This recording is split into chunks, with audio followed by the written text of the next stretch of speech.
बच्चों, let's see this question and the question says boron has a smaller first ionization enthalpy than beryllium. तो बच्चों question में क्या बोला है कि बोरॉन का जो फर्स्ट आयनाइजेशन एंथैल्पी, अब आयनाइजेशन एंथैल्पी क्या होता है?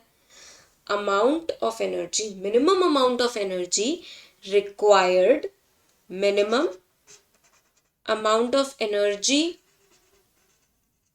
required to remove electron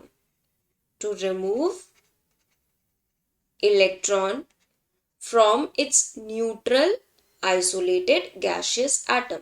जो मिनिमम अमाउंट एनर्जी के रिक्वायर्ड होती है इलेक्ट्रॉन को, वैलेंस इलेक्ट्रॉन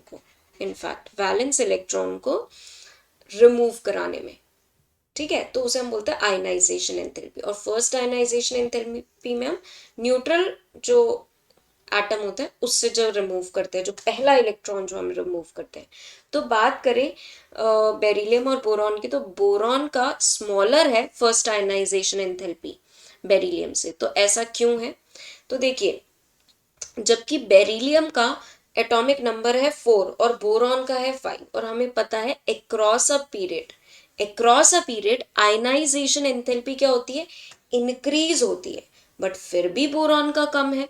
ऐसा क्यों? देखते हैं सबसे पहले इलेक्ट्रॉनिक कॉन्फ़िगरेशन इसकी, बोरॉन की और बेरिलियम की और बोरॉन की। तो बेरिलियम की क्या होती है? 1s2 2s2, ठीक है। वहीं बोरॉन की क्या होगी? 1s2 2s2 2p1, ठीक है।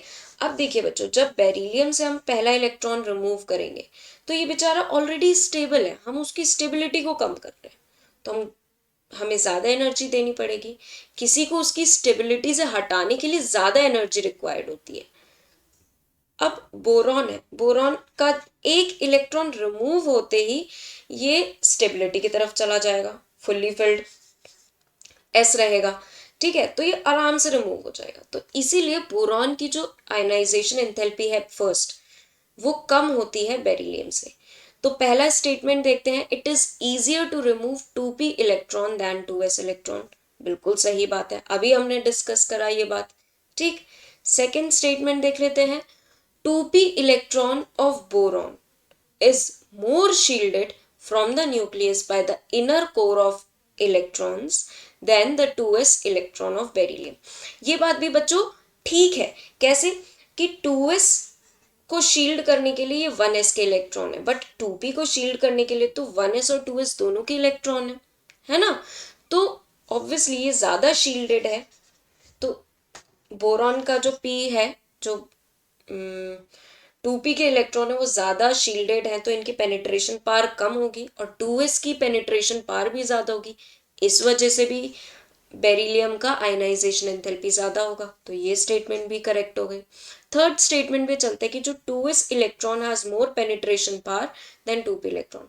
अभी जस्ट जो लास्ट स्टेटमेंट डिस्कस करी उसी में बताया है, तो ये स्टेटमेंट भी ठीक है। फोर्थ चलते हैं, atomic radii of boron is more than beryllium. ये बात बिल्कुल गलत है कि एटॉमिक रेडियाई जो बोरॉन का है वो ज्यादा है बेरिलियम से। यहाँ तो एक्सप्लेनेशन ही इलेक्ट्रॉनिक कॉन्फ़िगरेशन से हो रहा है, ठीक है। और बोरॉन का साइज तो इनफैक्ट छोटा होता है बेरिलियम से। तो ये स्टेटमेंट हमारी इनकरेक्ट हो गई। तो हमारा करेक्ट ऑप्शन कौन सा आएगा बच्चों? Option 4, that is statement 1, 2 and 3. So I hope all of you understood very well. Thank you and best of luck.